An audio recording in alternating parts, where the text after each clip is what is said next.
vocês estão? Estão todos bem? Então vamos começar a nossa aula. Hoje, sexta-feira, vamos começar com muita animação, não é verdade? Então hoje vamos começar com história, certo? Página 71, onde vamos ler período regencial, no ano de 1831 a 1840. Então o texto é um pouquinho extenso, grande, e eu quero que vocês me acompanhem aí na leitura, ok? Vamos lá. Dom Pedro II no ano de 1832. Quando o imperador Dom Pedro I abdicou do poder, seu filho Dom Pedro de Alcântara deveria assumir o trono, porém ele tinha apenas 5 anos de idade. Então foram escolhidos regentes para governar o Brasil até que o herdeiro atingisse a maioridade. Essa época da história do nosso país ficou conhecida como período regencial ou regência. Começou em 1831 e terminou em 1840. Veja as regências que governaram o Brasil. Primeira regência, trina provisória, que aconteceu no ano de 1831. Essa primeira regência, minha gente, foi composta por 3 pessoas escolhidas pela Assembleia Geral.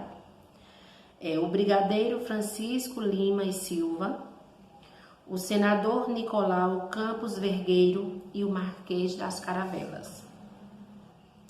José Joaquim Carneiro de Campos. Então, a regência durou apenas 3 meses. Dia 7 de abril a 17 de junho de 1831. Agora vamos ver a regência trina permanente, que foi de 1831 a 1834. Essa regência era composta pelo brigadeiro Francisco de Lima e Silva, João Braulio Muniz e José da Costa Carvalho.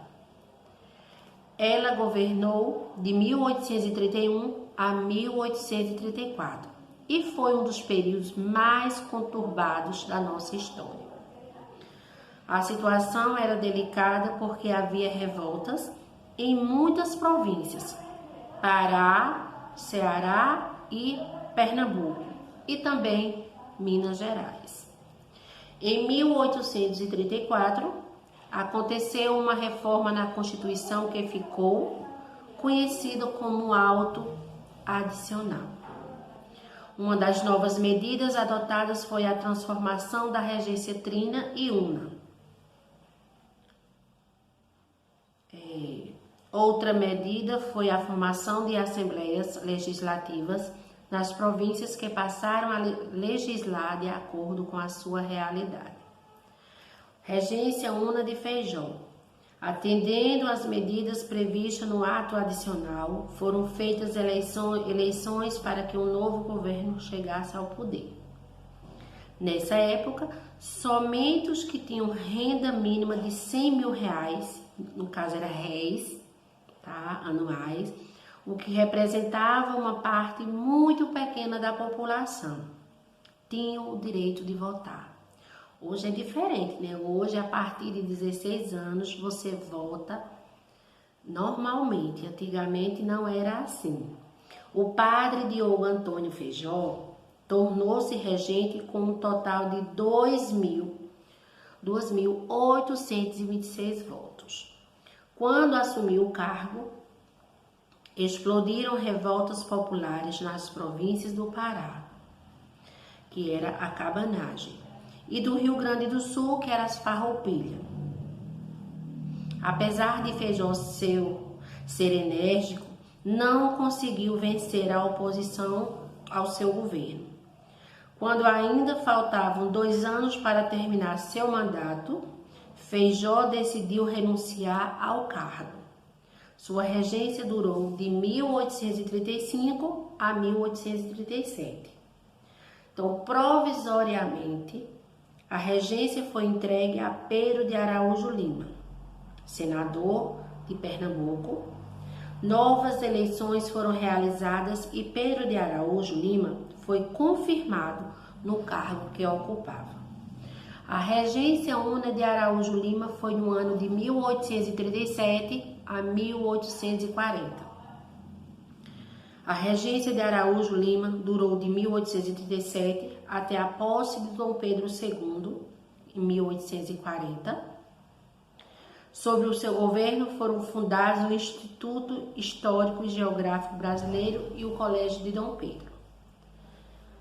Ao longo do governo de Araújo Lima, as revoltas foram cruelmente sufocadas, o que provocou a morte de milhares de pessoas. Então, no período regencial, aconteceram muitas revoltas em várias províncias brasileiras. Primeiro, a cabanagem, que aconteceu no ano de 1835 a 1840 no Pará. A farroupilha, que aconteceu no ano de 1835 até 1845 no Rio Grande do Sul. Também tem a sabinada, que aconteceu no ano de 1837 a 1838 na Bahia. E a balaiada, que foi em 1838 a 1841 no Maranhão. Agora, continuando na página 73, revolta do período regencial. Então, durante o período das regências, houve várias revoltas cuja finalidade era dividir o Brasil em várias repúblicas.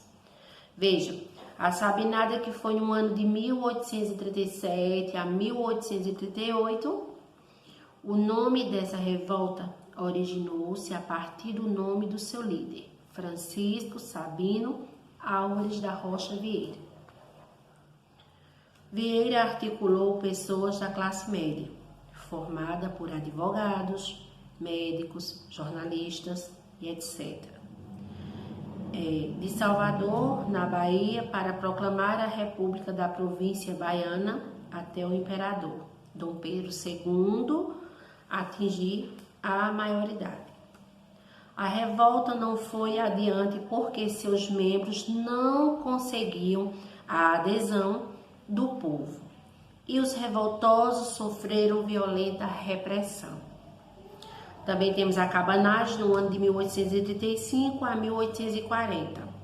O nome dessa revolta se originou a partir de como eram conhecidos os seus integrantes. Os cabanos eram pessoas que viviam em cabanas ao longo das margens do rio. Essa foi a primeira revolta articulada pelas pessoas mais simples da população. A revolta teve origem na luta entre grupos políticos da província, mas logo se transformou num levante das camadas mais pobres da população. Indígenas e mestiços semi-escravizados, negros escravos sertanejos, contra a exploração que sofreu por parte de fazendeiros e autoridades. Os revoltosos conseguiram tomar o governo do Pará e só saiu em 1840, quando o regente enviou uma grande força militar que massacrou os revoltosos em toda a província. Essas revoltas, apesar de terem acontecido em províncias diferentes, tiveram os mesmos motivos. Concentração da terra nas mãos das grandes fazendas e escravidão, as péssimas condições de vida em que vivia grande parte da população pobre do país e descontentamento com os impostos cobrados pelo governo regencial. Com os confrontos acontecendo no Brasil, a situação era muito complicada e as lutas eram constantes. Em 1840, o resolveu antecipar a maioridade de Dom Pedro de Alcântara e proclamá-lo imperador aos 14 anos. Ele foi coroado imperador com o título de Dom Pedro II, governando o Brasil por quase 50 anos, até a proclamação da República. Temos aqui a Guerra dos Farrapos e também a Revolução Farroupilha, que aconteceu no ano de 1835 a 1845. Essa revolta foi iniciada no Rio Grande do Sul e se estendeu para Santa Catarina. Os fazendeiros e os produtores de charque estavam descontentes com os excessivos impostos cobrados pelo governo central. Eles deram início a um movimento para separar o Rio Grande do Sul do restante do país e proclamaram a República Rio-Grandense. Entre os líderes do movimento destacamos Bento Gonçalves e Giuseppe Garibaldi e Anita Garibaldi. Depois de vários anos de combates, os rebeldes foram derrotados em 1845 pelas tropas do governo. Também tem um pouco falando aqui da balaiada, né? O nome balaiada faz referência ao apelido de Francisco dos Anjos, fabricante e vendedor de balaios. O conflito se deu no Maranhão com a participação de artesãos, vaqueiros, lavradores e escravos contra os fazendeiros e as autoridades. A revolta foi dominada em 1841 pelas tropas do governo regencial. Então, ela começou no ano de 1838 até 1841. E então é isso, minha gente. A atividade continua na página 74, 75 e finaliza na 76, certo? Então, por hoje encerramos nossa aula de história. Quero dizer para vocês que chegou o final de semana, que vocês curtam bastante, descansem também, tá? Porque essa semana já foi uma semana puxada, a semana completinha de aula. E para a semana também será assim. Então, beijos de luz, beijo com muito carinho para todos vocês. E segunda estaremos aqui de volta, tá certo? Beijos!